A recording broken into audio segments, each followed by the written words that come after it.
അനാദിയായും ശാശ്വതമായും ദൈവമായിരിക്കുന്ന പിതൃപുത്ര പരിശുദ്ധാത്മാവാം ത്രിയേക ദൈവത്തിന്റെ നാമത്തിന് മഹത്വം ഉണ്ടാകട്ടെ. നമ്മുടെ രക്ഷിതാവും കർത്താവുമായ യേശുക്രിസ്തുവിന്റെ നാമത്തിൽ ഉള്ള സ്നേഹവും വന്ദനങ്ങളും ഏവർക്കും ആദരവോടെ അറിയിക്കുന്നു. ഒരു നാൾ കൂടെ നമുക്ക് ദൈവവചനത്തിന്റെ അധ്യയനത്തിന് വേണ്ടി, അഭ്യസനത്തിന് വേണ്ടി കൂടി വരുവാൻ ദൈവം നമ്മെ സഹായിച്ചല്ലോ. ആയതിനായിട്ട് സ്തോത്രം. ഇന്നും ബുധനാഴ്ച എന്ന നിലയിൽ എല്ലാ ദിവസങ്ങളെക്കാളും അരമണിക്കൂർ നേരത്തെയാണ് കൂടി വന്നിരിക്കുന്നത്. അതിൽ നിങ്ങൾ സഹകരിക്കുന്നതിൽ വളരെ സന്തോഷം. നാം ഒരുമിച്ചുള്ള കൂട്ടായ്മയാൽ നമ്മുടെ അകത്തെ മനുഷ്യൻ ശക്തിയോടെ ബലപ്പെടേണ്ടതിന് സഹായകരമാകട്ടെ. സ്തോത്രം. സ്വർഗീയ ദർശനങ്ങൾ അത്യധികമായിട്ട് പ്രാപിക്കുവാൻ, സ്വർഗീയ ദർശനത്തിന് അനുസരണക്കേട് കാണിക്കാത്തവരായി വിശ്വസ്തയോടെ കർത്താവിനെ സേവിപ്പാനും ദൈവം നമ്മെ സഹായിക്കട്ടെ. സ്തോത്രം. നമ്മൾ പഠിച്ചു വരുന്ന എബ്രായ ലേഖനം 2-ാം അധ്യായത്തിലേക്ക് നമ്മുടെ ശ്രദ്ധയെ കൊണ്ടുപോകാം. സ്തോത്രം.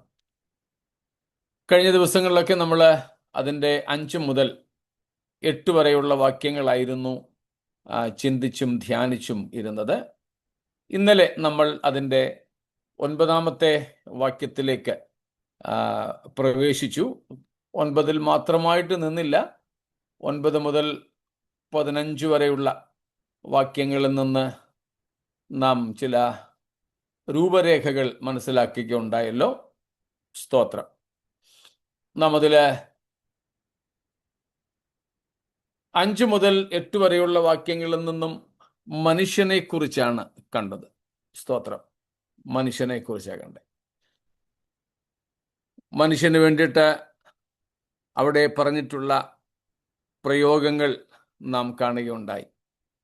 മനുഷ്യനെ നീ ഓർക്കേണ്ടതിന്, മർത്യനെ നീ ഓർക്കേണ്ടതിന് അവൻ എന്തുമാത്രം, മനുഷ്യപുത്രനെ നീ സന്ദർശിക്കേണ്ടതിന് എന്ന് മർത്യനെന്നും മനുഷ്യനെന്നുമുള്ള പ്രയോഗങ്ങൾ നാം അവിടെ കാണുകയുണ്ടായി.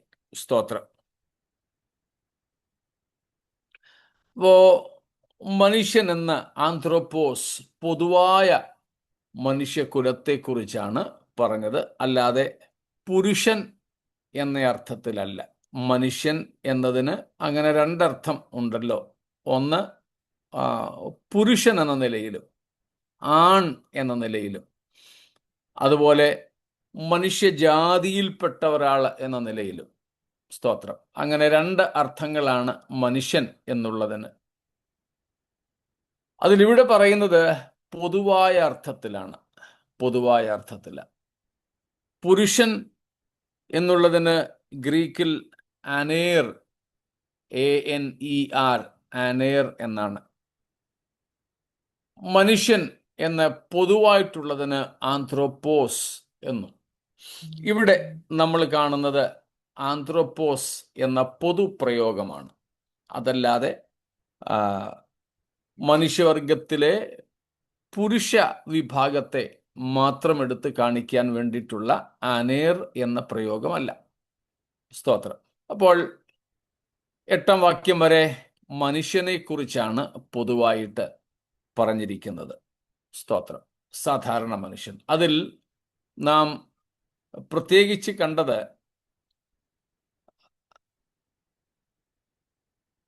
ഭാവി ലോകത്തെ ദൈവം കീഴ്പ്പെടുത്തിയിരിക്കുന്നത് അല്ലെങ്കിൽ ഭരിക്കുവാൻ ഏൽപ്പിച്ചിരിക്കുന്നത് ദൂതന്മാരെയല്ല, മനുഷ്യരെയാണ്. 2, ദൈവം തൻ്റെ സ്വരൂപത്തിലും സാദൃശ്യത്തിലും പ്രത്യേകമായി സൃഷ്ടിച്ചത് ദൂതന്മാരെയല്ല, മനുഷ്യരെയാണ്. ദൈവം തൻ്റെ സൃഷ്ടിയുടെ മേലൊക്കെ ആധിപത്യം കൽപ്പിച്ചാക്കിയതും ദൂതന്മാർക്കല്ല, മനുഷ്യർക്കാണ്. സ്തോത്രം. ആ കാര്യങ്ങളാണ് നാം 5 മുതൽ 8 വരെയുള്ള 8-ന്റെ ആദ്യ ഭാഗം വരെയുള്ള വാക്യങ്ങളിൽ നിന്നും മനസ്സിലാക്കിയത്. എന്നിട്ട് ദൈവം മനുഷ്യനെക്കുറിച്ച് ആഗ്രഹിച്ചത് എന്തായിരുന്നെന്നും അവനെ എങ്ങനെയാണ് സൃഷ്ടിച്ച് ആക്കി വെച്ചത് എന്നും പറഞ്ഞതിന് ശേഷം പാപം ഈ മനുഷ്യനെ എങ്ങനെ വികലമാക്കി എന്നുള്ളതും അപ്പോസ്തലൻ അവിടെ എടുത്തു പറഞ്ഞിരിക്കുന്നു. So the apostle initially in verses 5 to 8 described that God didn't subject the world to come to the angels but to human beings. And also God did not make angels in his own image and likeness but man. And it was not to the angels God handed over the dominion over the creation, but to man. Then he said, this man, not the male person, but the entire humanity, anthropos, committed sin. And therefore, sin deformed humanity. പാപം മനുഷ്യനെ വികലമാക്കി. സ്തോത്രം. അങ്ങനെ 8-ാം വാക്യം വികല മനുഷ്യനെ കൊണ്ട് അവസാനം. Verse 8 concludes with these deformed man, deformed humanity. The humanity that was perverted, polluted, and deformed by sin. Stotra. But here is the remedy in verse number 9. 8-ാം വാക്യം അവസാനിക്കുന്നത് ഒരു ട്രാജഡിയോടുകൂടെയാണ്, വലിയൊരു വിപത്തോടുകൂടെയാണ്. സ്തോത്രം. എന്നാൽ ബൈബിൾ ഒരിക്കലും വിപത്തോടുകൂടെ അവസാനിക്കുന്നില്ല.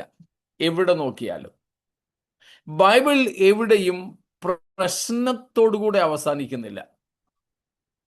എത്ര ഭീകരമായ പ്രശ്നമാണെങ്കിലും ബൈബിൾ അത് മറച്ചു വയ്ക്കുന്നില്ല. എന്നിട്ട് പ്രശ്നത്തെ മാത്രം അവതരിപ്പിച്ചിട്ട് കൈമലർത്തി അവിടെ നിന്നും മാറിപ്പോകുന്ന ഒന്നല്ല വിശുദ്ധ വേദപുസ്തകം. പകരം ബൈബിൾ അതിന് പരിഹാരം നിർദ്ദേശിക്കുന്നു. സ്തോത്രം. ഇവിടെ മനുഷ്യന്റെ ഉദാഹരണമാണ്. മറ്റൊരു ഉദാഹരണം നമുക്ക് കാണാനായിട്ട്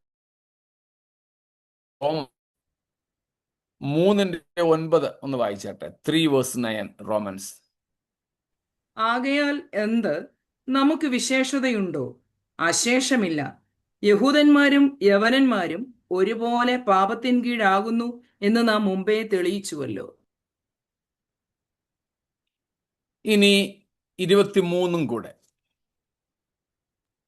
അതിന് ന്യായപ്രമാണവും പ്രവാചകന്മാരും സാക്ഷ്യം പറയുന്നു.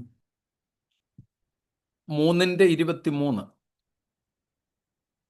ഒരു വ്യത്യാസവുമില്ല. എല്ലാവരും പാപം ചെയ്ത് ദൈവ തേജസ് ഇല്ലാത്തവരായി തീർന്നു. അവന്റെ കൃപയാൽ യേശുക്രിസ്തുവെങ്കിലെ വീണ്ടെടുപ്പ് മൂലം സൗജന്യമായി ഇത്രയും നീതീകരിക്കപ്പെടുന്നത്. സ്തോത്രം. കണ്ടോ, 9-ാമത്തെ വാക്യം തൊട്ട് 23-ാം വാക്യം വരെ പൗലോസ് അപ്പോസ്തലൻ മനുകുലത്തിന്റെ സാർവത്രികമായ പ്രശ്നമാണ് അവതരിപ്പിക്കുന്നത്.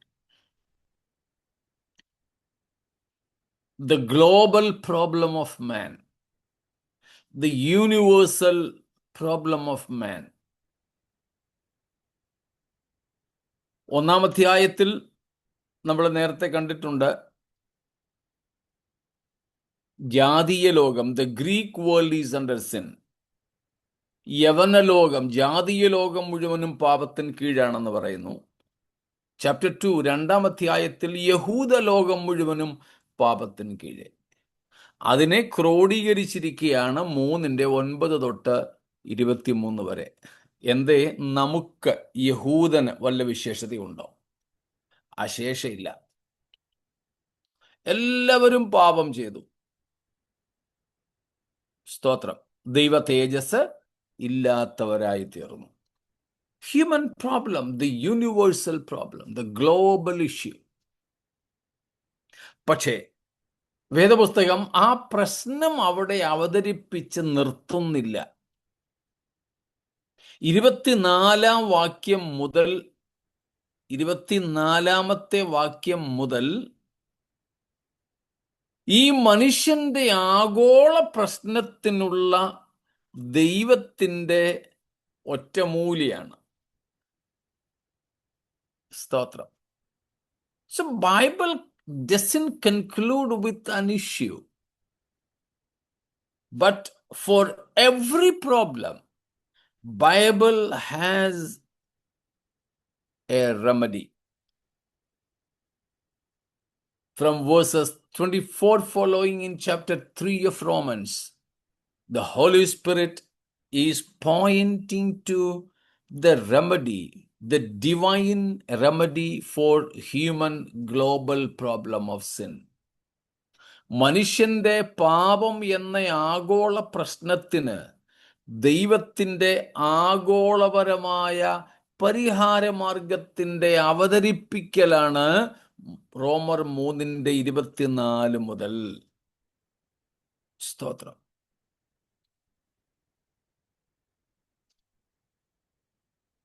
അതുപോലെ തന്നെ എബ്രായ ലേഖനത്തിലേക്ക് വരുമ്പോൾ 2:5-8 വരെ മനുഷ്യന്റെ ആഗോള പ്രശ്നത്തെയും മനുഷ്യന്റെ ആഗോളപരമായ അവസ്ഥയെയുമാണ് ചൂണ്ടിക്കാണിക്കുന്നത്. സ്തോത്രം. മനുഷ്യന്റെ സാർവത്രികമായ പ്രശ്നം, പാപവും പാപത്തിന്റെ പരിണിത ഫലവും, sin and its consequence. Both of these problems are addressed till 5-8 in Hebrews chapter 2. സ്തോത്രം. 2:5-8, 2:5-8 വരെ മനുഷ്യന്റെ പ്രശ്നത്തെക്കുറിച്ച് പറയുന്നത്. പക്ഷെ പ്രശ്നം പറഞ്ഞ് നിരാശയോടെ കൈമലർത്തി അവസാനിപ്പിക്കുന്നില്ല. ആ പ്രശ്നത്തിന് പരിഹാരമാണ് 9-ാം വാക്യം മുതൽ. സ്തോത്രം. Divine remedy for human consequences of sin. It's more than the consequences. This is the remedy for the very root cause, sin itself. പാപത്തിന്റെ പരിണിത ഫലത്തിനുള്ള പരിഹാരമാർഗം മാത്രമല്ല, യഥാർത്ഥ പ്രശ്നമായ പാപം എന്നതിന് തന്നെ ദൈവത്തിൻ്റെ പരിഹാരമാർഗമാണ് 9-ാം വാക്യം മുതൽ ഉള്ളത്. നമുക്കൊന്നും കൂടെ 9-ാമത്തെ വാക്യം വായിക്കാമല്ലോ. എങ്കിലും ദൈവകൃപയാൽ എല്ലാവർക്കും വേണ്ടി മരണം ആസ്വദിപ്പാൻ ദൂതന്മാരിലും അല്പം ഒരു താഴ്ന്നവനായ യേശു മരണം അനുഭവിച്ചതുകൊണ്ട് അവന് മഹത്വവും ബഹുമാനവും അണിഞ്ഞവനായി നാം കാണുന്നു. ദൂതന്മാരിലും അല്പം താഴ്ച വന്നവനായ യേശു. ഈ വാക്യത്തിൽ പറയുന്ന മറ്റൊരു കാര്യം, എന്താണ് മനുഷ്യന്റെ വീഴ്ചയ്ക്കുള്ള ദൈവത്തിൻ്റെ പരിഹാരം? അതൊരു വ്യക്തിയാണ്, ഒരു സംഭവം എന്നതിനേക്കാൾ അത് ഒരു വ്യക്തിയാണ്. പൗലോസും റോമലേഖനം 3-ാം അധ്യായത്തിലും പറയുന്നത് തന്നെയാണ്. The human problem and the divine solution. The divine remedy or solution is not actually some incident or some occurrences or something like that, but rather divine remedy is a person. And we know that person is none other than our Lord Christ Jesus. സ്തോത്രം. റോമർ 3-ാം അധ്യായത്തിൽ പൗലോസ് പറയുന്നതായാലും എബ്രായർ 2-ാം അധ്യായത്തിൽ അപ്പോസ്തലൻ അതിന്റെ എഴുത്തുകാരൻ പറയുന്നതായാലും വിഷയം ഒന്ന് തന്നെ. മനുഷ്യന്റെ പാപം എന്ന വികലതയ്ക്കെതിരെ, മനുഷ്യന്റെ പാപം എന്ന പ്രശ്നത്തിനെതിരെ ദൈവത്തിന്റെ പരിഹാരമാർഗമെന്ന് പറയുന്നത് ഒരു വ്യക്തിയാണ്. ആ വ്യക്തി നമ്മുടെ കർത്താവായ യേശു ക്രിസ്തു. സ്തോത്രം. നമ്മുടെ കർത്താവായ യേശു ക്രിസ്തു.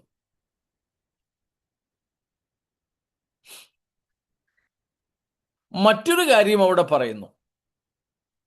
സ്തോത്രം. യേശുക്രിസ്തുവിലൂടെ മനുഷ്യന്റെ പ്രശ്നത്തിന് ദൈവം പരിഹാരം കണ്ടപ്പോൾ, സ്തോത്രം, ആ യേശുക്രിസ്തു ദൂതന്റെ രൂപത്തിലല്ല പ്രത്യക്ഷപ്പെട്ടത്. ദൂതനായിട്ടല്ല ആ ക്രിസ്തു വെളിപ്പെട്ടത്. സ്തോത്രം. ദൂതന്മാരിലും അല്പം ഒരു താഴ്ച വന്നവനായ, സ്തോത്രം, മനുഷ്യനായിട്ടാണ്. സ്തോത്രം. ഇപ്പൊ 2:5 ദൂതന്മാർക്കല്ല ഭാവി ലോകത്തെ ദൈവം കീഴ്പ്പെടുത്തിയിരിക്കുന്നത്.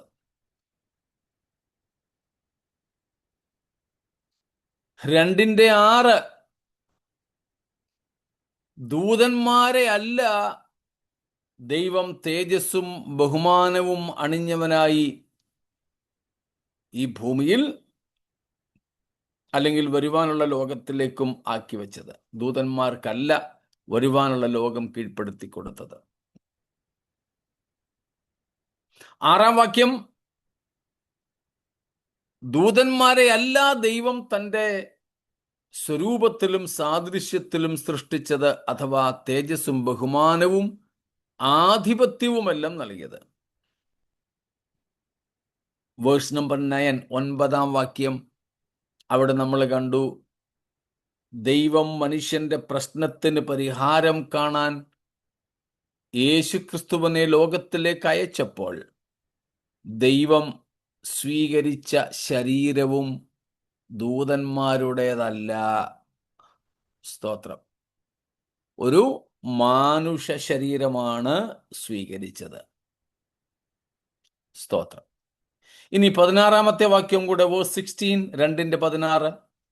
ദൂതന്മാരെ സംരക്ഷണ ചെയ്യുവാൻ അല്ല, അബ്രഹാമിന്റെ സന്തതിയെ സംരക്ഷണ ചെയ്യുവാൻ അത്രേ അവൻ വന്നത്.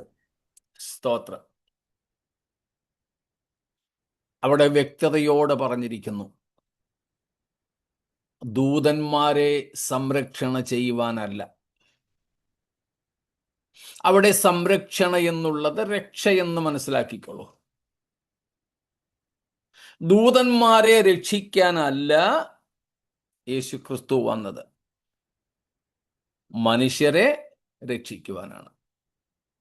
ദൂതന്മാരെ വീണ്ടെടുക്കാനല്ല യേശു ക്രൂശിൽ മരിച്ചത്, മനുഷ്യരെ വീണ്ടെടുക്കാൻ വേണ്ടിയാ. ദൂതന്മാരോട് രക്ഷാസന്ദേശം അറിയിക്കുവാനല്ല യേശു ഭൂമിയിൽ വന്നത്, മനുഷ്യരോട് അറിയിക്കാൻ വേണ്ടിയാ. സ്തോത്രം. മനസ്സിലാക്കാൻ എളുപ്പമാണല്ലോ. Praise God. അപ്പൊ ദൈവം മനുഷ്യന്റെ ആഗോള പ്രശ്നത്തിന് യേശുക്രിസ്തു എന്ന പരിഹാര മാർഗത്തെ നിർദ്ദേശിച്ചു. യേശു എന്ന പരിഹാര മാർഗം, the divine solution for human sin. and human problem. സ്തോത്രം. മനുഷ്യന് പ്രശ്നങ്ങൾ ഒത്തിരി ഉണ്ട്. പക്ഷേ ആ പ്രശ്നങ്ങൾക്കെല്ലാം മൂല കാരണമെന്ന് പറയുന്നത് പാപമാണ്. സ്തോത്രം. ആ കാര്യവും ഇവിടെ എടുത്തു പറയുന്നുണ്ട്. മനുഷ്യന് ധാരാളം പ്രശ്നങ്ങളുണ്ട്. പക്ഷേ ആ പ്രശ്നങ്ങൾക്കെല്ലാം, മനുഷ്യന്റെ പ്രശ്നങ്ങൾക്കെല്ലാം, ഭൂമിയിലെ പ്രശ്നങ്ങൾക്കെല്ലാം അടിസ്ഥാനപരമായ കാരണം എന്ന് പറയുന്നത് മനുഷ്യന്റെ പാപമാണ്. അതുകൊണ്ട് മനുഷ്യന്റെ പ്രശ്നത്തിന് പരിഹാരം എന്നുള്ളത് ഒറ്റമൂലിയാണ്. പാപത്തിന് പരിഹാരം ഉണ്ടായാൽ മതി. സ്തോത്രം. അതിനുവേണ്ടിയാണ് യേശു ക്രിസ്തു ഭൂമിയിലേക്ക് വന്നതെന്ന് ഇവിടെ അപ്പോസ്തലൻ വിവരിച്ചു പറയുന്നു. ഇത്രയും കാര്യങ്ങൾ വ്യക്തമാണോ? എന്തെങ്കിലും ചോദ്യങ്ങളുണ്ടോ?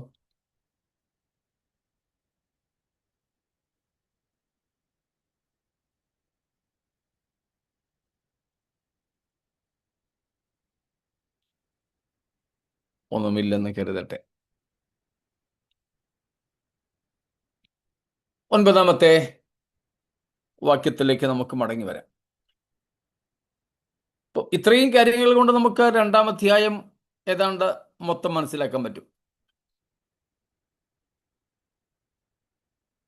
ഇനി 9-ാമത്തെ വാക്യത്തിലേക്ക് നമ്മൾ മടങ്ങി വരികയാണ്. എങ്കിലും, സ്തോത്രം, എങ്കിലും. അതിന് നമ്മൾ ഇന്നലെ മറുപടി കണ്ടിരുന്നു. ദൈവം പ്രത്യേകമായ അധികാരത്തോടും പ്രത്യേകമായ അവകാശങ്ങൾ നൽകിയും കൊണ്ട് തേജസ്സും ബഹുമാനവും അണിഞ്ഞവനായി സൃഷ്ടിച്ച മനുഷ്യൻ വീണുപോയി. ദൈവത്തിൻ്റെ ഉദ്ദേശത്തിൽ നിന്നും അവൻ തെന്നിമാറി. ദൈവത്തിൻ്റെ പദ്ധതിയിൽ നിന്നും അവൻ അകന്നുപോയി. സ്തോത്രം. എങ്കിലും, അതാണ് എങ്കിലും എന്നതിൻ്റെ അർത്ഥം. സ്തോത്രം. എങ്കിലും, though these fall happen, സ്തോത്രം, എങ്കിലും.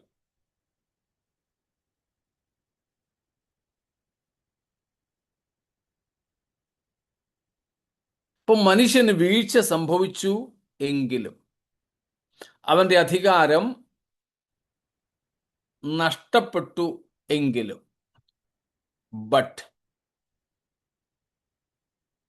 എല്ലാ ഇംഗ്ലീഷ് വേർഷൻസിലും ബട്ട് ആണോ കൊടുത്തിരിക്കുന്നത്? ESV will but. പടൻ? In ESV it's but. Okay, NIV is but, AMPC is but. Okay, yeah, എങ്കിലും. 2 ഭാഷകളിലും അങ്ങനെ തന്നെ, എങ്കിലും. അപ്പൊ ആ എങ്കിലും, but means though man failed, though man fell, though he committed sin,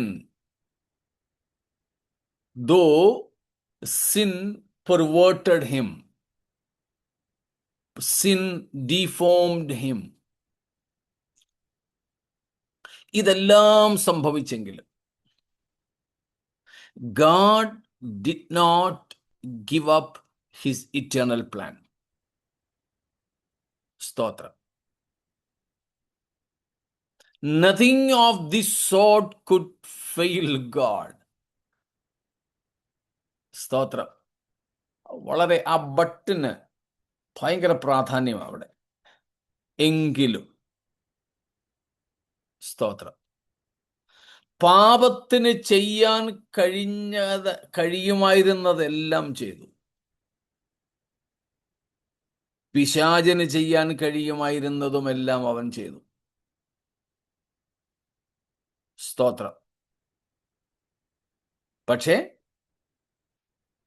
ദൈവത്തിന്റെ പദ്ധതിയെ തകർക്കാൻ ഒന്നിനും കഴിഞ്ഞില്ല.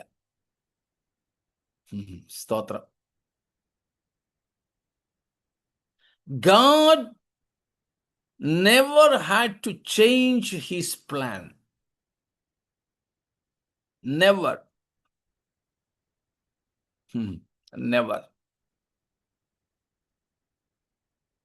Human fall and failure did not influence divine plans.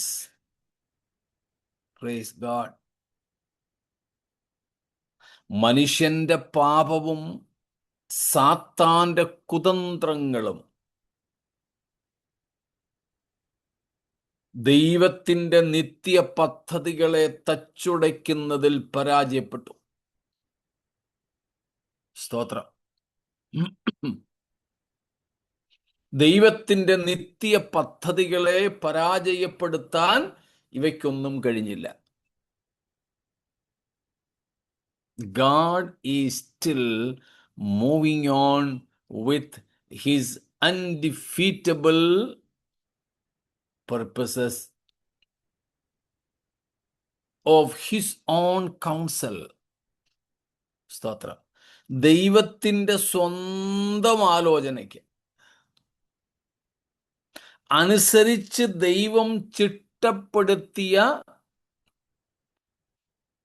പ്രമാണങ്ങളെ, ദൈവത്തിന്റെ സ്വന്തം ആലോചനയ്ക്കനുസരിച്ച് ദൈവം തരപ്പെടുത്തിയ, തിട്ടപ്പെടുത്തിയ ദൈവത്തിന്റെ പദ്ധതികളെ ഉപേക്ഷിച്ചു പോകുവാൻ, അതിനെ ഇല്ലായ്മ ചെയ്യുവാൻ ഒരു ശക്തിക്കും കഴിഞ്ഞില്ല എന്ന മഹത് സന്ദേശം നമുക്ക് അവിടെ നിന്നും കിട്ടും.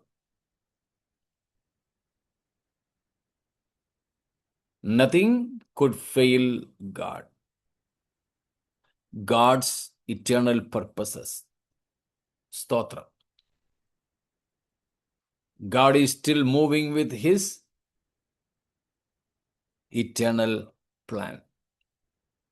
സ്തോത്രം.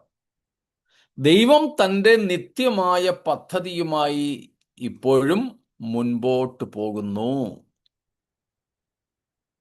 സ്തോത്രം. മുൻപോട്ട് പോകുന്നു. അതിനെന്താ സംഭവിച്ചത്? വീണുപോയ മനുഷ്യന്റെ അതേ അവസ്ഥയിൽ, രൂപത്തിൽ ദൈവം ഇറങ്ങി വരികയാണ്. സ്തോത്രം. This is the divine remedy. നിത്യനായ ദൈവത്തിന്റെ നിത്യ പദ്ധതിയുടെ നിറവേറൽ നമുക്കിവിടെ കാണാം.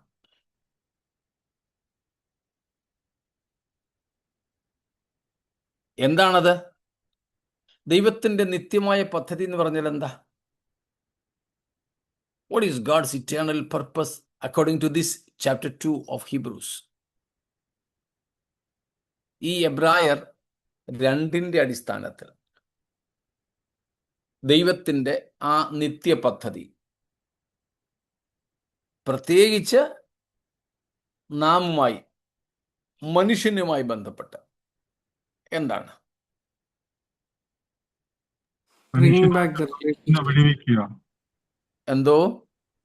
മനുഷ്യൻ അവന്റെ പാപത്തിൽ നിന്ന് വിടുവിക്കുക. തെറ്റല്ലെങ്കിലും ശരിയല്ല. വീണുപോയ മനുഷ്യനെ വിടുവിക്കാൻ മനുഷ്യ സാദൃശ്യത്തിൽ തന്നെ ലോകത്തിൽ വന്ന പരിഹാരം കണ്ടു. പോരാ. തെറ്റല്ല ഇതൊന്നും. അവർ സാൽവേഷൻ, മനുഷ്യനെ ഏത് അവസ്ഥയിൽ സൃഷ്ടിച്ചോ അതേ അവസ്ഥയിലേക്ക് മടക്കി കൊണ്ടുവരിക. കുറച്ചുകൂടെ ശരിയാണ്, പക്ഷെ അല്പം കൂടെ ശരിയാക്കാനുണ്ട്. Bringing back the relationship between God and man. അതിൻ്റെ ഒരു പ്രിൻസിപ്പിൾ ആണെന്നേ ഉള്ളൂ. ഈ അധ്യായത്തിൽ അത് എടുത്തു പറയുന്നില്ല. നമ്മൾ പ്ലെയിൻ ആയിട്ട് കിടക്കുന്ന കാര്യമാണ് ഞാൻ ചോദിച്ചത്. പ്രായശ്ചിത്തമാകുവാനും പിന്നെ അല്ല.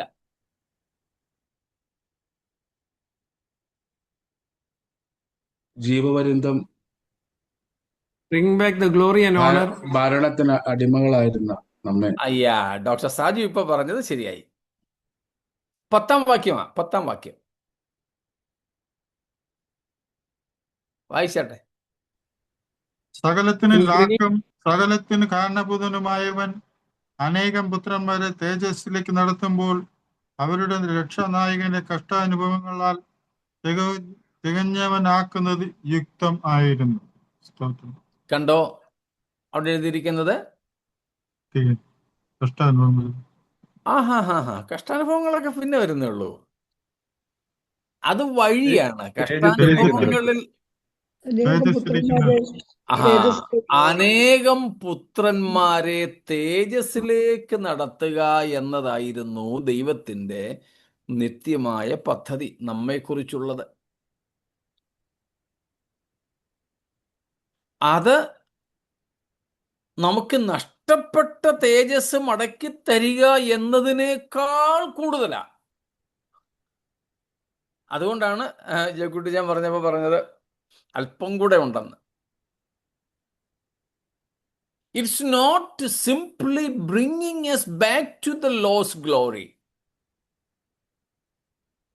But bringing us to something superior glory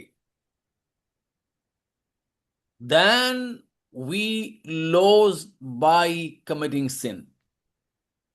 പാപത്തിന് കീഴ്പ്പെട്ടതോടുകൂടെ മനുഷ്യന് നഷ്ടപ്പെട്ടു പോയ തേജസ്സിനേക്കാൾ ഏറെ വലുതായ തേജസ്സിലേക്ക് നമ്മെ കൊണ്ടെത്തിക്കുക.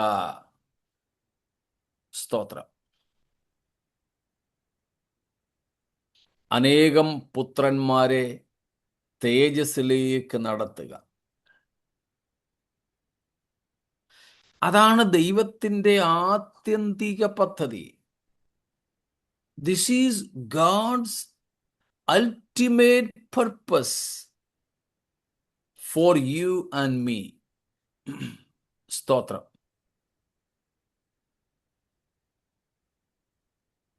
Praise God.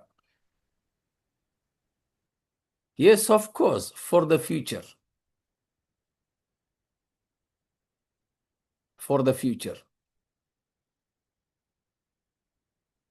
A literal glory.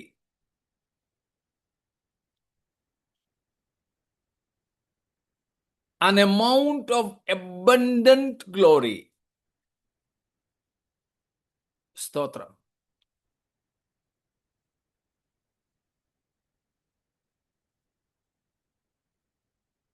അതിമഹത്തായ ദൈവിക പദ്ധതിയാണത്. ഇതിനെക്കുറിച്ചാണ് യോഹന്നാൻ അപ്പോസ്തലൻ പറഞ്ഞിരിക്കുന്നത്. നമ്മൾ ഒത്തിരി പ്രാവശ്യം വായിച്ചിട്ടുള്ളതാണ്. ഈ പശ്ചാത്തലത്തിലും കൂടെ നമുക്കൊന്ന് വായിക്കാം. 1 യോഹന്നാൻ 3:2.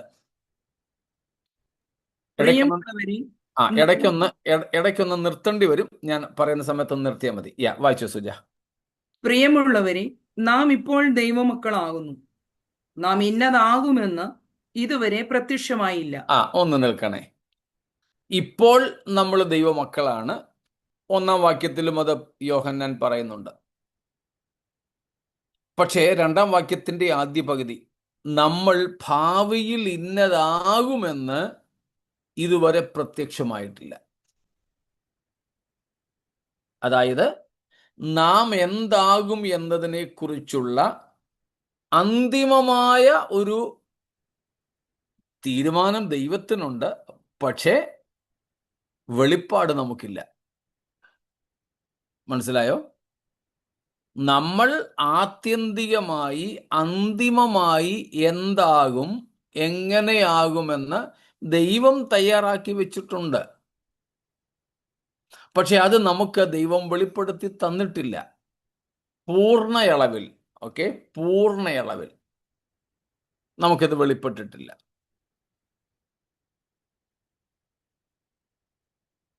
എന്നാൽ അടുത്ത ഭാഗം ശ്രദ്ധിക്കൂ.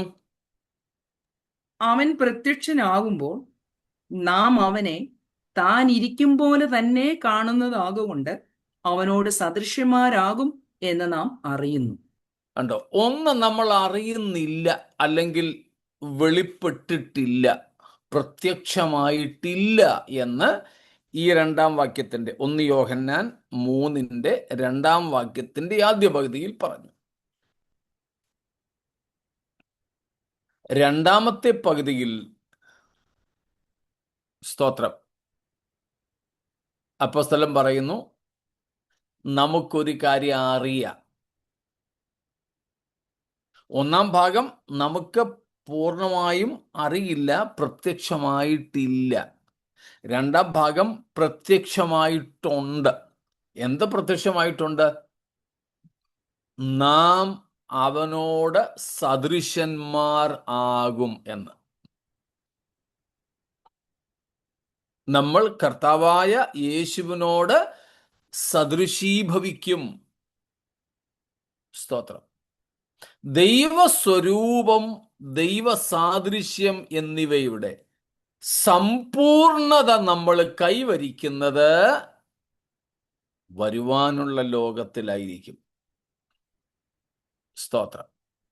അതിൻ്റെ പൂർണ്ണ അളവൊന്നും ഇതുവരെ നമുക്ക് മനസ്സിലാക്കാൻ കഴിഞ്ഞിട്ടില്ല. പിന്നെ കഴിഞ്ഞിട്ടുള്ളതിൻ്റെ മാക്സിമം, ക്ലൈമാക്സ് മനസ്സിലാക്കാൻ ഇതുവരെ കഴിഞ്ഞിട്ടുള്ളതിൻ്റെ പരമാവധി എന്ന് പറയുന്നത് നമ്മൾ നമ്മുടെ കർത്താവായ യേശുവിനോട് അനുരൂപപ്പെടും എന്നുള്ളതാണ്, സദൃശന്മാരാകും എന്നുള്ളതാണ്. അപ്പോൾ ഇതാണ് ദൈവത്തിൻ്റെ നമ്മെക്കുറിച്ചുള്ള നിത്യപദ്ധതി. അനേകം പുത്രന്മാരെ തേജസ്സിലേക്ക് നടത്തുക. സ്തോത്രം.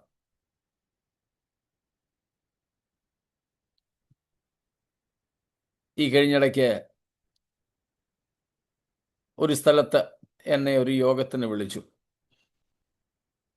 ഞാൻ പോകാൻ റിസർവേഷനും കാര്യങ്ങളും എല്ലാം ക്രമീകരിച്ചു. യോഗത്തിന് 2-3 ദിവസത്തിന് മുൻപ് എന്നെ അതിൻ്റെ സംഘാടകർ വിളിച്ചു. വിളിയോടെ വിളി. ഞാൻ വേറെ മീറ്റിങ്ങില്ല. അത് കഴിഞ്ഞിട്ട് രാത്രിയിൽ ഞാൻ ലേറ്റായിട്ട് അദ്ദേഹത്തെ തിരിച്ചു വിളിച്ചു. എന്തെങ്കിലും എമർജൻസി ഉണ്ടോ, മീറ്റിംഗ് ക്യാൻസലായോ, എന്തെങ്കിലും ആണോ? അപ്പോഴെന്നോട് പറഞ്ഞു, പക്ഷേ ഈ പാസ്റ്റർ വരുന്ന ഇന്ന മീറ്റിങ്ങിന് ഞങ്ങൾ ഇവിടെ സംഘാടകർ എല്ലാവരും കൂടെ തീരുമാനമെടുത്തിരിക്കുകയാണ്, പൈജാമയും കുർത്തയും അതിൻ്റെ മുകളിൽ ഒരു നെഹ്റു കോട്ടും കൂടെ, ഇപ്പം നെഹ്റു കോട്ട് മാറി മോദി കോട്ടെന്നാണ് വിളിക്കുന്നത്, ഒരു മോദി കോട്ടും കൂടെ ധരിക്കണമെന്ന്. അതുകൊണ്ട് പാസ്റ്റർക്ക് വേണ്ടിയും പൈജാമയും കുർത്തി എടുക്കാനായിട്ടാണ്. അന്ന് ഞങ്ങളുടെ കൂടെ പൈജാമയും കുർത്തി ഇടാമല്ലോ. ഞാൻ പറഞ്ഞു, ഞാൻ എപ്പോഴും അതന്നെ ഇടുന്നത്, അതുകൊണ്ട് എനിക്ക് വേണ്ടി എടുക്കണ്ട. ഞാൻ എടുപ്പിച്ചില്ല. ഞാൻ സാധാരണ ഇടുന്ന എൻ്റെ ഡ്രസ്സ് ഇട്ടുണ്ടായിപ്പോയത്. ഇതുപോലെ കല്യാണം നടക്കുന്ന സമയത്ത്, ഇതിപ്പോൾ നിർബന്ധമൊന്നുമില്ലായിരുന്നു, കല്യാണം നടക്കുന്ന സമയത്ത് ഈ കല്യാണം കഴിക്കാൻ പോകുന്ന പെണ്ണല്ലെങ്കിൽ ചെറുക്കൻ അവരിടുന്ന വസ്ത്രത്തോട് വളരെ താതാത്മ്യപ്പെടുന്ന തരത്തിലെ വസ്ത്രം ബന്ധുക്കൾക്ക്, അപ്പന്, അമ്മയ്ക്ക്, സഹോദരങ്ങൾക്ക്, ചിലരൊക്കെ ആണെങ്കിൽ അതിൽ സംബന്ധിക്കേണ്ട പ്രധാന ശുശ്രൂഷ നിർവഹിക്കേണ്ട പാസ്റ്റേഴ്സിന് വരെ എടുത്തു കൊടുക്കും.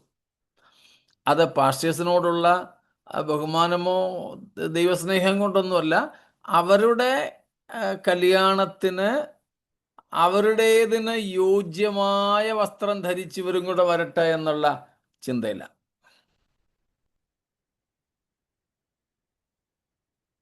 അപ്പം അവരുടെ ആ യോഗ്യതയ്ക്കനുസരിച്ച് അവരുടെ വിരുന്നുകാരും ആയിരിക്കണം എന്നതുകൊണ്ടാണ് ഒരേ തരത്തിലുള്ള വസ്ത്രമൊക്കെ എടുക്കാറ്. സ്തോത്രം. ഇതുപോലെ ദൈവത്തിന് നമ്മെക്കുറിച്ചുള്ള പദ്ധതി നമ്മെ തന്നെ പോലെ ആക്കി തന്നോട് കൂടെ ഇരുത്തുക എന്നുള്ളതാണ്.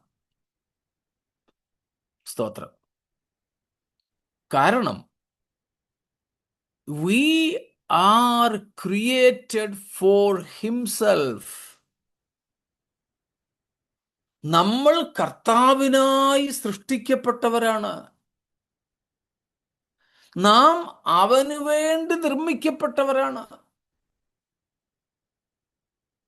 സ്തോത്രം. ഓക്കെ, നിർമ്മാണമൊക്കെ കഴിഞ്ഞു. ഇപ്പൊ നിർമ്മാണമല്ല, ഇപ്പോൾ വീണ്ടെടുപ്പ. സ്തോത്രം. സൃഷ്ടിപ്പൊക്കെ കഴിഞ്ഞു. ഇപ്പോൾ വരുന്നത് വീണ്ടെടുപ്പ്.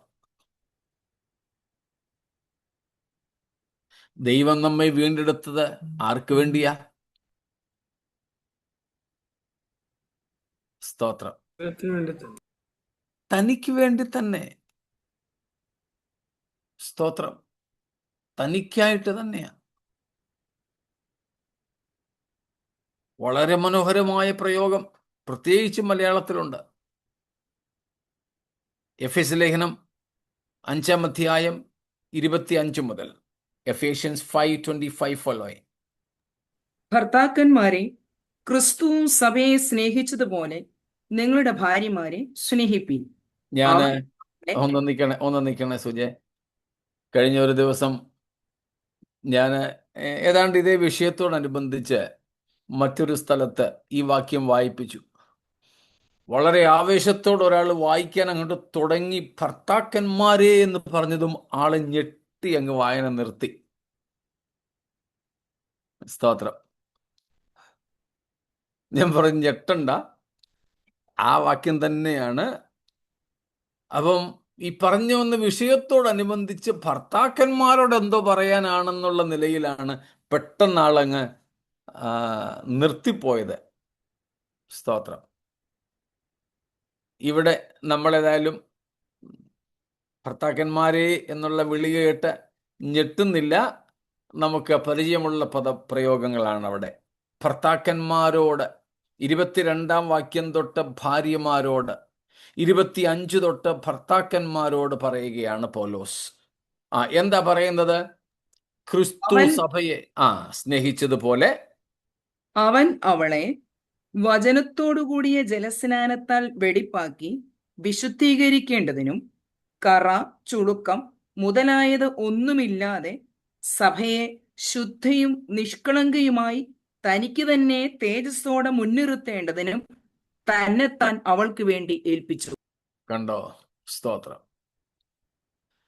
നമ്മൾ പഠിച്ചിട്ടുള്ളത് പോലെ പൗലോസ് ക്രിസ്തുവിനെ കുറിച്ചൊക്കെ പറയാൻ തുടങ്ങിയാൽ പിന്നെ അങ്ങ് ഭ്രാന്ത് പിടിക്കും. പിന്നെ ഭാഷയും വ്യാകരണവും ഒന്നും നോക്കാറില്ല.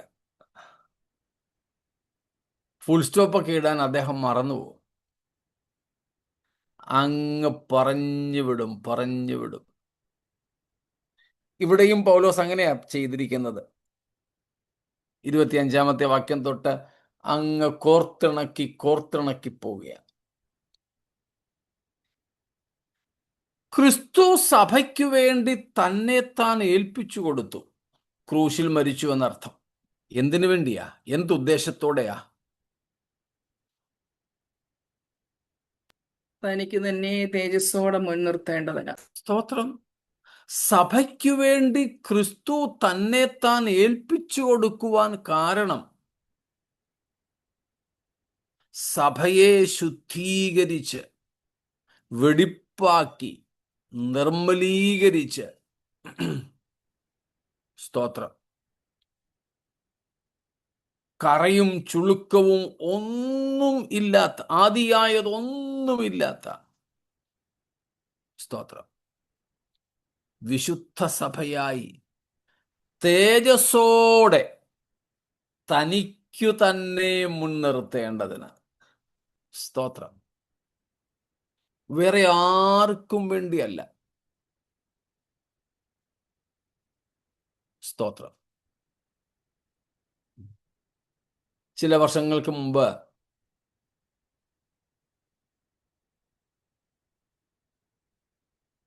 ഞങ്ങൾക്ക് താമസിക്കുവാൻ കേരളത്തിൽ ഒരു വീട് വാങ്ങാനായിട്ട് എൻ്റെ ജ്യേഷ്ഠൻ എന്നെയും കൊണ്ടിങ്ങനെ, അദ്ദേഹം തന്നെ നോക്കുകയായിരുന്നു. ഒരിക്കൽ ഞാൻ നാട്ടിൽ ചെന്നപ്പോൾ എന്നെയും കൊണ്ടുപോയി. അദ്ദേഹത്തിന് ഇഷ്ടപ്പെട്ട ഒരു വീട് എന്നെയും കൊണ്ടൊന്ന് കാണിക്കാനായിട്ട് കൊണ്ടുപോയി. അപ്പോൾ ആ വീട്ടുകാരോടെ താമസമില്ല, മറ്റെവിടെയാണ് താമസിക്കുന്നത്. വീട്ടുകാരൻ വരുന്നത് വരെ ഞങ്ങൾ അയലത്തെ വീട്ടിൽ ഇങ്ങനെ നിന്നപ്പോൾ അവിടുത്തെ ഒരു അമ്മ ഞങ്ങൾ ചോദിക്കാതെ ഇങ്ങോട്ട് വന്ന് പറഞ്ഞു,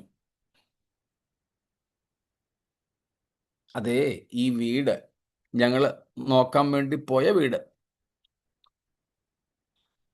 അതിൻ്റെ ഉടമസ്ഥൻ വിൽക്കാൻ പണിതതല്ല, താമസിക്കാൻ പണിതതാ. അതുകൊണ്ട് നിങ്ങൾക്ക് ഇടം വലമൊന്നും നോക്കാതെ ആ വീട് വാങ്ങാം.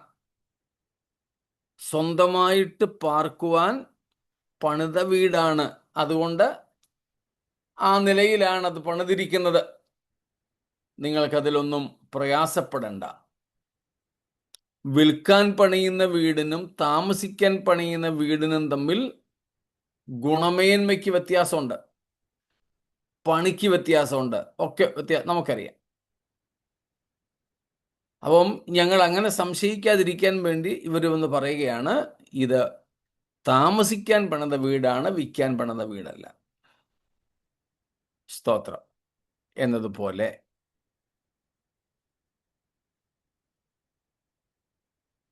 യേശുക്രിസ്തു സഭയ്ക്കായിട്ട് തന്നെത്താൻ ഏൽപ്പിച്ചു കൊടുത്തു. എന്തിനാ? എന്തുദ്ദേശത്തോടെയാ? സഭയെ Just to himself. നിർത്തേണ്ടത്. to present church to himself. സ്തോത്രം. സഭയെ തനിക്ക് വേണ്ടി തന്നെ മുൻനിർത്തുക.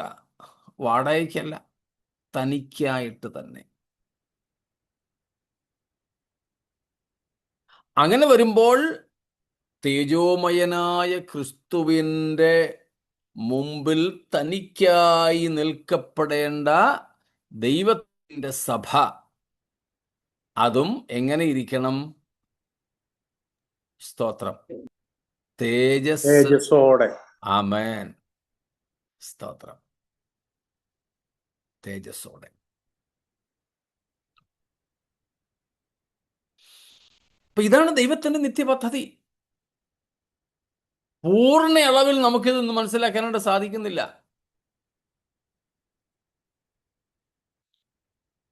ക്രിസ്തു നമ്മെ തനിക്കായിട്ട് തന്നെ മുൻനിർത്തുവാൻ പണിത് വരികയാണ്. സ്തോത്രം. ദൈവം നമ്മെ തനിക്കായി സൃഷ്ടിച്ചു.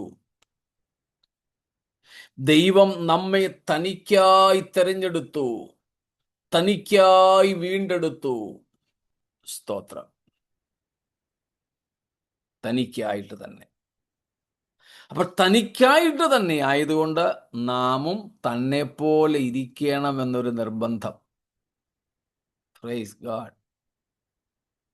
മനസ്സിലാവുന്നുണ്ടല്ലോ?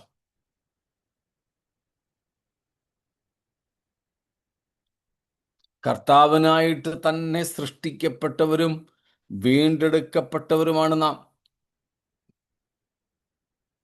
സ്തോത്രം. അതുകൊണ്ട് നമ്മൾ കർത്താവിനെ പോലെ ആകണം എന്നതൊരു സാധാരണ തത്വം മാത്രം. കർത്താവിനെ പോലെ നാം ആകണം.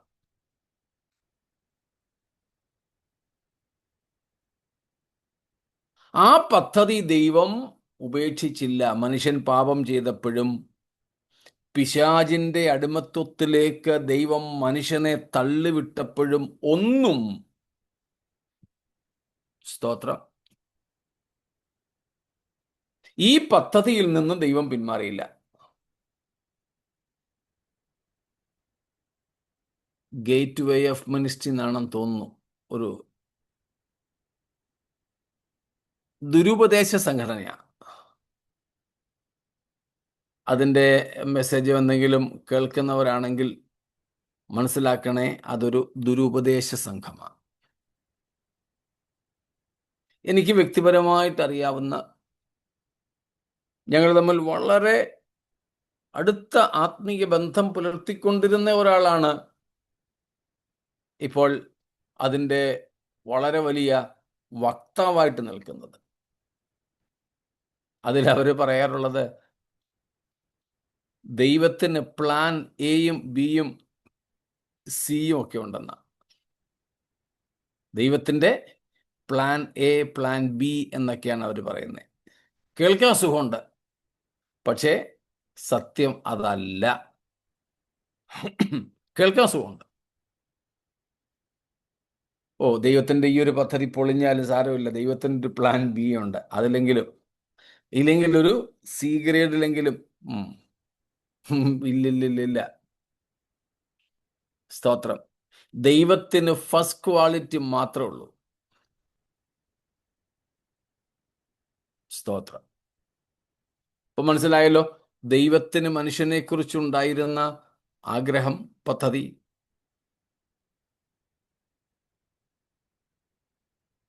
ഇത്രയും വ്യക്തമാണോ? എന്തെങ്കിലും വിശദീകരണം ആവശ്യമുണ്ടോ?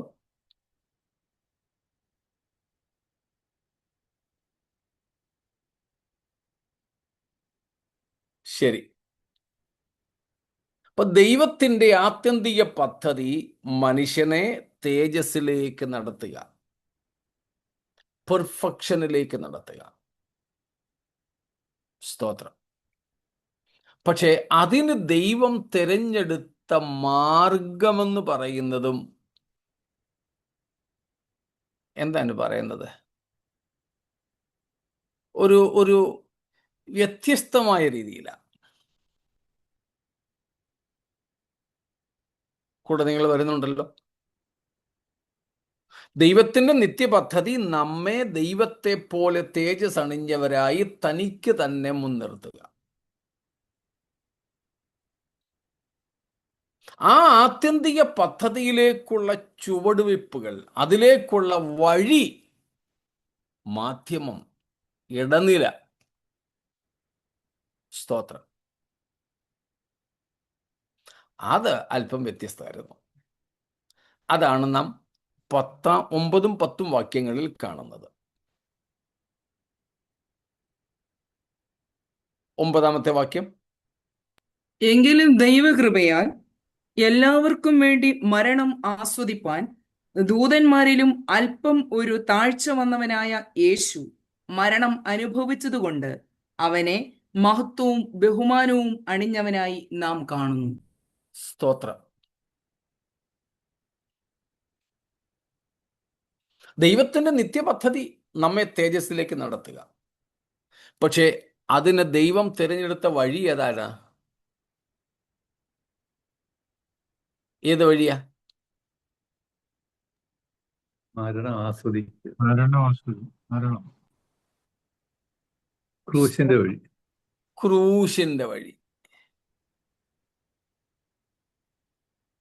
സ്തോത്രം. ക്രൂശിന്റെ വഴി.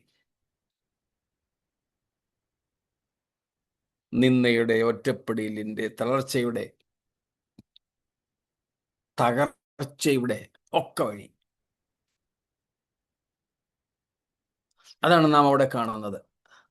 ക്രൂശ് മരണം. ക്രൂശ് മരണം. സ്തോത്രം. ഇത് കൂടാതെ നേരിട്ട് മനുഷ്യനെ അങ്ങ് എത്തിച്ചു കൂടായിരുന്നോ? തീർച്ചയായിട്ടും. തീർച്ചയായിട്ടും. പക്ഷേ ദൈവം തൻ്റെ പരമാധികാരത്തിൽ തിരഞ്ഞെടുത്ത് വെച്ച വഴി ക്രൂശിലൂടെയാണ്.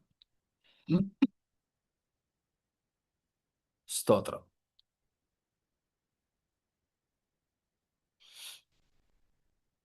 പത്താമത്തെ വാക്യവും അതിനോട് ചേർത്ത് തന്നെ നമുക്ക് ചിന്തിക്കാം. 10ാമത്തെ വാക്യം കൊണ്ട് വായിച്ചട്ടെ. സകലത്തിനും ലാക്കും സകലത്തിനും കാരണഭൂതനും ആയവൻ അനേകം പുത്രന്മാരെ തേജസ്സിലേക്ക് നടത്തുമ്പോൾ അവരുടെ രക്ഷാനായകനെ കഷ്ടാനുഭവങ്ങളാൽ തികഞ്ഞവനാക്കുന്നത് യുക്തമായിരുന്നു. സ്തോത്രം. 9ാം വാക്യത്തിൽ നമ്മൾ കണ്ടു മരണം ആസ്വദിച്ച ക്രിസ്തു ആ മരണത്തിലൂടെ നമ്മെ ദൈവത്തിൻ്റെ നിത്യ പദ്ധതിയുടെ പങ്കാളിയാക്കി മാറ്റുന്നു. 10-ാം വാക്യത്തിൽ കഷ്ടാനുഭവങ്ങളാൽ അവനെ തികഞ്ഞവനാക്കി. സ്തോത്രം. കഷ്ടാനുഭവങ്ങളാൽ തികഞ്ഞവനാക്കി. സ്തോത്രം. എന്ന് വെച്ചാൽ ഇനിയും ഈ തേജസ്സിലേക്ക് നമ്മെ നടത്തുമ്പോൾ ഒരു വിലയും ബാക്കിയില്ലാത്തതുപോലെ മുഴുവൻ വിലയും അവസാന ചില്ലിക്കാശു വരെയും, സ്തോത്രം, മറുവിലയായി നൽകി എന്നർത്ഥമാക്കണം. കഷ്ടാനുഭവങ്ങളാൽ തികഞ്ഞവനായി ഒന്നും ഇനി ബാക്കിയില്ലാത്തതുപോലെ അനുഭവിച്ചു. ഈ 2 വഴികൾ, ക്രൂശിന്റെ, കഷ്ടതയുടെ, മരണത്തിന്റെ വഴിയിലൂടെ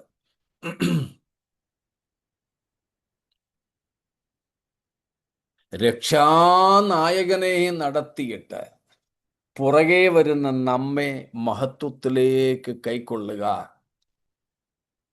ഈ ദൈവീക പദ്ധതിയാണ് നമുക്കിവിടെ കാണാൻ സാധിക്കുന്നത്. സ്തോത്രം. ഇത്രയും പറഞ്ഞതിൽ എന്തെങ്കിലും വിശദീകരണത്തിന്റെ ആവശ്യമുണ്ടോ? പാസ്റ്ററെ, മരണം അനുഭവിച്ചു, അത് ആസ്വദിച്ചു, അത് രണ്ടും ഒന്നാണോ? നമുക്കതിലേക്ക് വരാം. Okay.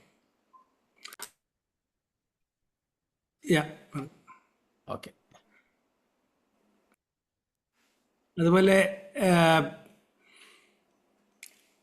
who was made lower than angels for a little while, അത് പറയുന്നത് ആ കർത്താവിൻ്റെ യേശുക്രിസ്തുവിൻ്റെ ആ സമയം, ലോകത്തിലുള്ള സമയത്തെ കാണിക്കുന്നതല്ലേ? അതെ, യേശുക്രിസ്തുവിന്റെ മനുഷ്യത്വത്തെ, ജഡത്തിൽ യേശുക്രിസ്തു വെളിപ്പെട്ട അതിനെ കാണിക്കുന്നത്.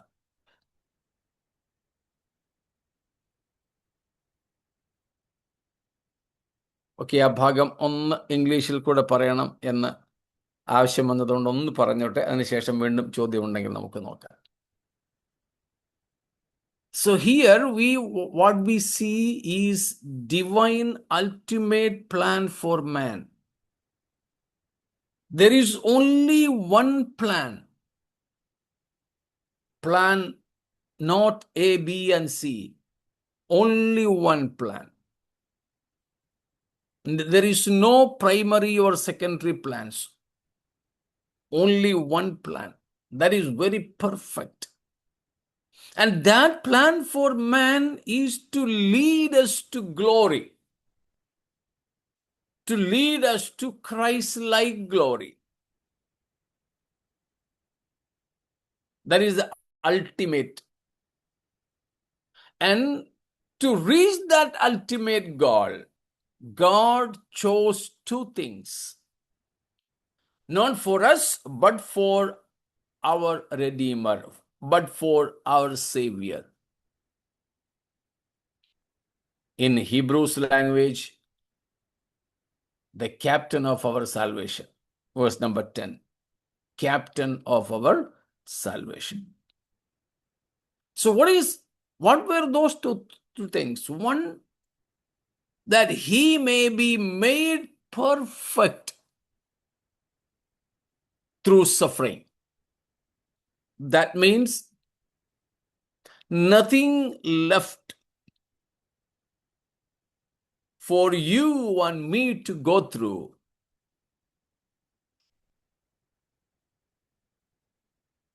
as a remedy for our failure or for our sins.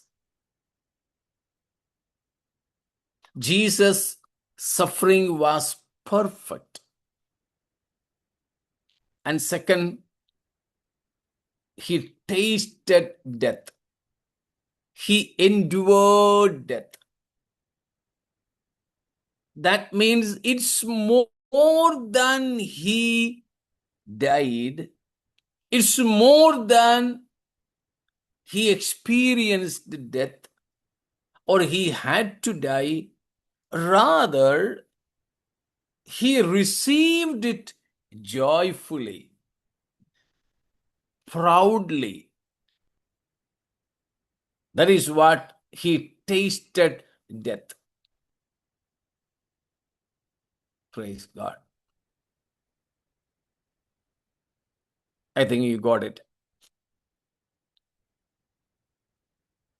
Through perfect suffering that culminated in death,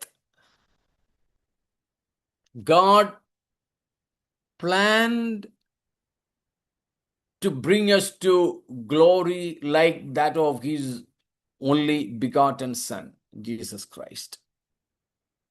Okay. തൻ്റെ ഏകജാതനായ പുത്രന്റെ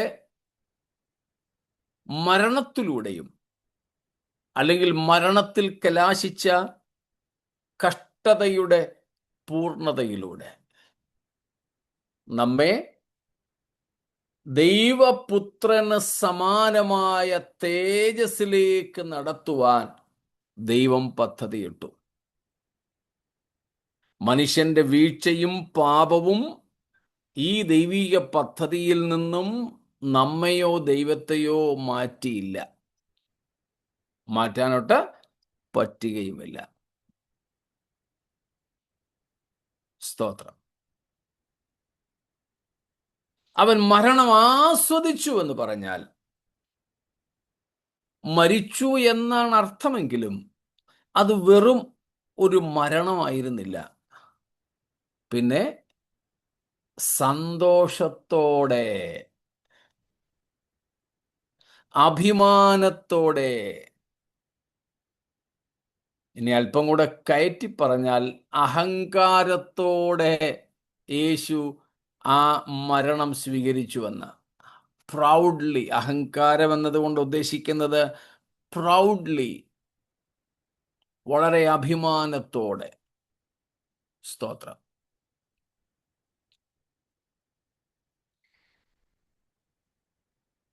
മൂളിയും ഞരങ്ങിയും ശപിച്ചും ചീത്ത പറഞ്ഞും പല്ല് ഇറുമിയും ഒന്നുമല്ല യേശു മരിച്ചത്. ഏറ്റവും ഘോരമായ മരണമാണ് യേശുവിന് ലഭിച്ചതെങ്കിലും കർത്താവ് എന്ത് ചെയ്യുകയായിരുന്നു? ആ മരണത്തെ നുകരുകയായിരുന്നു. സ്തോത്രം. ആ മരണത്തെ ആസ്വദിക്കുകയായിരുന്നു. സ്തോത്രം. He was enjoying the sufferings and death on the cross. സ്തോത്രം.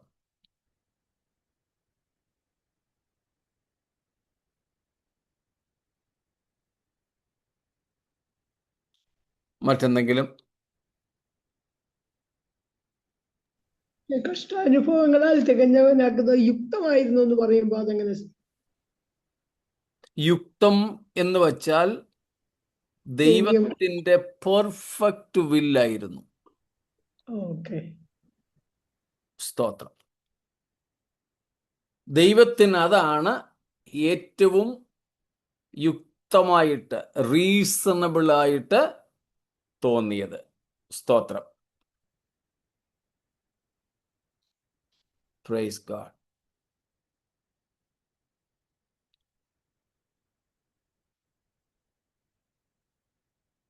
For it was an act worthy of God and fitting to the divine nature.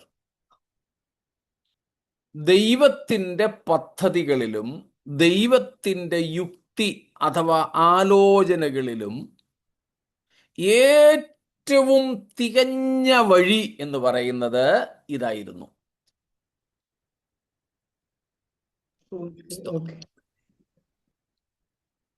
നമ്മിൽ പലരും ചോദിക്കാറുണ്ട്, അതിൻ്റെ ആവശ്യം ഉണ്ടായിരുന്നോ?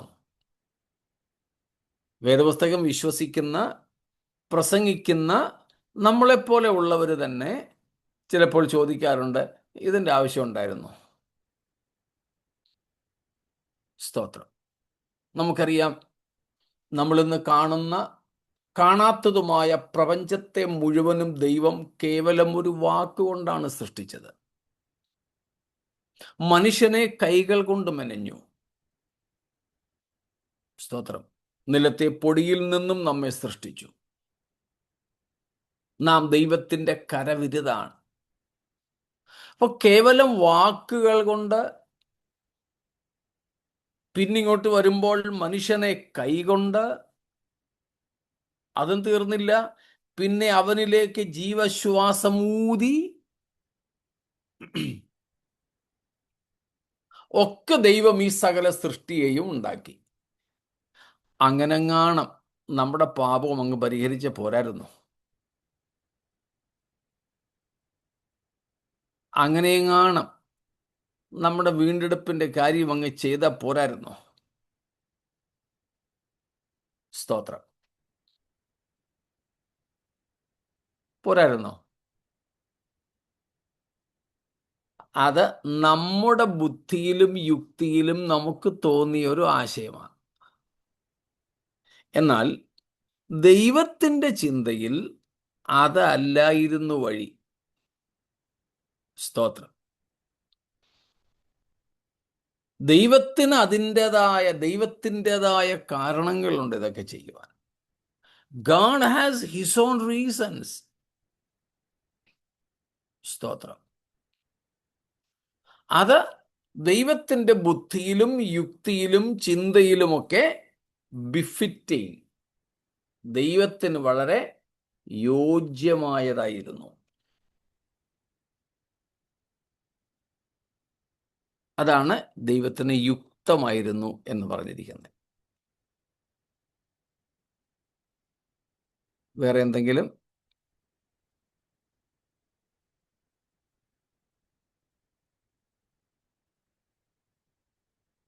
ശരി, മറ്റൊന്നുമില്ല എന്ന് കരുതട്ടെ. എങ്കിൽ പ്രിയരെ, മനുഷ്യൻ പാപം ചെയ്തപ്പോഴും ദൈവത്തിൽ നിന്നും അകന്നു പോയപ്പോഴും ദൈവം നമ്മെ കൈവിടാതെ നമ്മെക്കുറിച്ചുള്ള ദൈവത്തിൻ്റെ നിത്യ പദ്ധതിയുമായി മുൻപോട്ട് പോയി ഇവിടം വരെ നമ്മെ കൊണ്ടെത്തിച്ചെങ്കിൽ, സ്തോത്രം, മേലിലും നടത്തുവാൻ, നമ്മളെ ആ തേജസ്സിലേക്ക് നടത്തുവാൻ തന്നെ മതിയായവനെന്നറിഞ്ഞ് നമ്മെ പൂർണ്ണമായും ആ ദൈവത്തിൻ്റെ കരങ്ങളിലേക്ക് ഏൽപ്പിച്ച് നമുക്ക് പ്രാർത്ഥിക്കാം. ദൈവം നമ്മെ അനുഗ്രഹിക്കുമാറാകട്ടെ.